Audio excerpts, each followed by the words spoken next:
Olá, gente. Eu sou o pastor Lauro Rocinho Tonicar, sou membro da Ordem dos Pastores Batistas do Brasil. O tema que eu vou discorrer é Jesus, quem o confessa e quem o nega. O apóstolo Paulo descreve na sua epístola aos Filipenses, no capítulo 2, que Jesus a si mesmo se humilhou, tornando-se obediente até a morte e morte de cruz, pelo que também Deus o exaltou sobremaneira e lhe deu o nome que está acima de todo nome, para que ao nome de Jesus se dobre todo o joelho, nos céus, na terra e debaixo da terra, e toda língua confesse que Jesus Cristo é o Senhor, para a glória de Deus Pai. Todas as pessoas que não acreditam na existência de Deus não têm nada para dizer sobre ele, pois qualquer juízo que se faça de um ser que para elas não existe, ou mesmo culpá-lo pelas injustiças que acontecem no mundo, é um absurdo, pois o óbvio é que aquilo que não existe não pode fazer o bem e nem o mal. E para complicar a situação daqueles que não querem crer em Deus e levá-los a pensar para tomar uma nova posição, o filósofo Blaise Pascal, num de seus pensamentos, descreve que até a lógica indica que entre o negar a existência de Deus e crer na existência dele, a única opção inteligente é a de crer, pois, disse ele, se cremos que Deus existe e ele não existe, não nos acontece nada, mas se negarmos que Deus existe e ele existe, pelas suas palavras, estamos perdidos.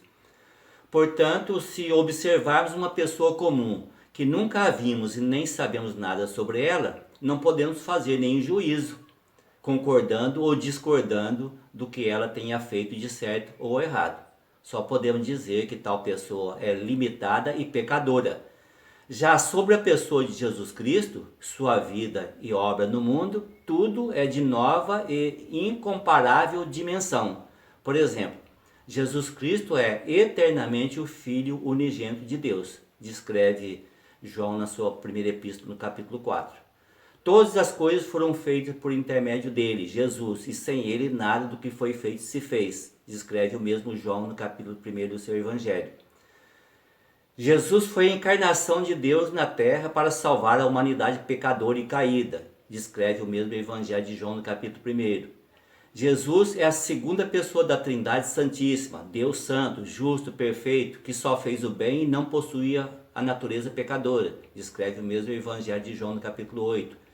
Jesus é onisciente e poderoso para curar enfermos, transformar vidas, perdoar pecados, ressuscitar mortos, expelir demônios e fazer maravilhas, descreve o Evangelho de Lucas no capítulo 7. Sobre Jesus, o apóstolo Pedro disse: e não há salvação em nenhum outro, porque abaixo do céu não existe nenhum outro nome dado entre os homens pelo qual importa que sejamos salvos, descreve o livro de Atos dos Apóstolos, capítulo 4. Sobre Jesus, o apóstolo Paulo também disse: há um só Deus e um só mediador entre Deus e os homens, Cristo Jesus homem, está na sua primeira epístola a Timóteo, no capítulo 2. E o apóstolo João descreve na sua primeira epístola, no capítulo 5, assim: sabemos que o Filho de Deus é vindo e nos tem dado o entendimento para reconhecermos o verdadeiro. E estamos no verdadeiro, em seu Filho Jesus Cristo. Este é o verdadeiro Deus e a vida eterna. E o escritor da Epístola aos Hebreus, do capítulo 1, descreve o que Deus Pai disse de seu Filho Jesus. Assim: todos os anjos de Deus o adorem. E ainda: o teu trono, ó Deus, é para todo sempre. Jesus Cristo foi o único que passou por este mundo, que morreu, ressuscitou, foi elevado ao céu, está à direita de Deus, intercede por nós, voltará para arrebatar a sua igreja e julgará o mundo com justiça, conforme descreve o livro do Atos dos Apóstolos, capítulo 17. Por fim, Jesus Cristo é Deus eterno e Senhor. Ele fez tudo perfeito e do modo como lhe agradou. Ele não aceita opinião e nem pede favor, mas determina a situação. E conforme descreve o apóstolo Paulo na sua segunda epístola a Timóteo, capítulo 2, deseja que todos os homens sejam salvos e cheguem ao pleno conhecimento da verdade. Portanto, Jesus disse aos seus discípulos: ide por todo o mundo e pregai o evangelho a toda criatura. Quem crer e for batizado será salvo, porém quem não crer será condenado, descreve o Evangelho de Marcos, capítulo 16.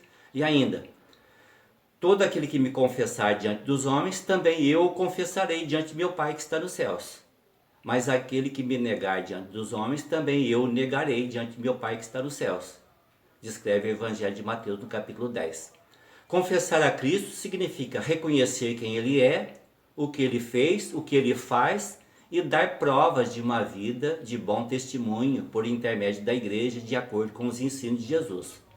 Já o negar a Cristo significa ridicularizá-lo ou mesmo desacreditá-lo e viver longe dos propósitos de Deus, mergulhado dos pecados do mundo.